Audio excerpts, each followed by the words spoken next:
Hello बच्चों, let's see this question. The question says that assertion and reason दो statements हैं। Okay, assertion क्या है? Loss of vigour called inbreeding depression occurs when inbreeding is continued for many generations. Reason, quarantine can be done to overcome the harmful effects of inbreeding depression. तो हमें दो statements दी गई हैं। पहला statement assertion है, वो करेक्ट है या नहीं, और रीजन उसका करेक्ट एक्सप्लेनेशन है या नहीं, ये पता करना है। तो क्वेश्चन हमसे क्या पूछा है? इनब्रीडिंग डिप्रेशन के बारे में पूछा है। तो पहले हम देखते हैं कि इनब्रीडिंग डिप्रेशन होता क्या है। उसके लिए हम देखते हैं कि इनब्रीडिंग क्या होता है।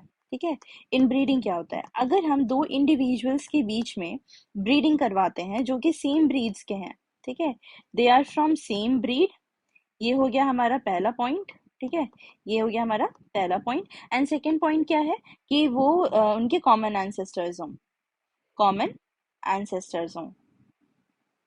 ठीक है, कॉमन एंसेस्टर्स। तो ये दो पॉइंट होती हैं इनब्रीडिंग के लिए। तो सेम ब्रीड के हों और कॉमन एंसेस्टर्स हों उनके। तो अगर ये काफी जनरेशन्स के लिए अगर किया जाए, ठीक है, इनके बीच में क्रॉस करा जाए, तो उन्हें हम क्या कहते हैं? इनब्रीडिंग।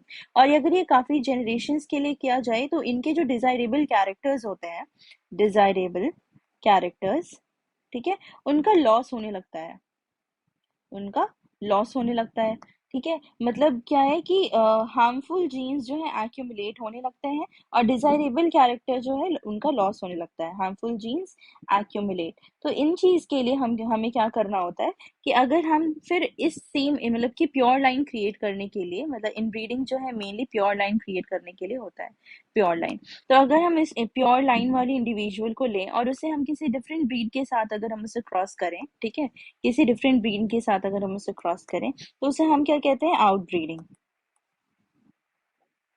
ठीक है, आउट ब्रीडिंग या आउट क्रॉसिंग भी कह सकते हैं, मेनली आउट क्रॉसिंग।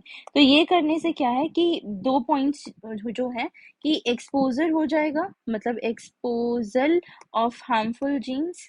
ठीक है, हार्मफुल जीन्स अब हट जाएंगे और जो है डिजायरेबल कैरेक्टर्स जो है अपीयर हो जाएंगे। Desirable characters appear. ठीक है, डिजायरेबल कैरेक्टर्स अपीयर हो जाएंगे। तो इस चीज के लिए हमें किसी डिफरेंट ब्रीड के साथ उनमें क्रॉस करवाना पड़ता है। ठीक है, तो पहला स्टेटमेंट क्या है कि loss of vigour called inbreeding depression occurs when inbreeding is continued for many generations. तो सही है कि अगर हम इसे काफी जनरेशंस के लिए करते हैं तो इनब्रीडिंग डिप्रेशन आएगा। ठीक है, और इनब्रीडिंग डिप्रेशन से क्या होगा? लॉस ऑफ विगर मतलब क्या होता है? लॉस इन एनर्जी या फिर लॉस इन डिजायरेबल कैरेक्टर्स भी कह सकते हैं यहाँ पे। तो लॉस इन एनर्जी या लॉस इन डिजायरेबल कैरेक्टर हो जाता है। तो हमारा असर्शन तो सही है। ठीक है, अब रीजन क्या कह रहे हैं कि quarantine can be done to overcome the harmful effects of inbreeding depression.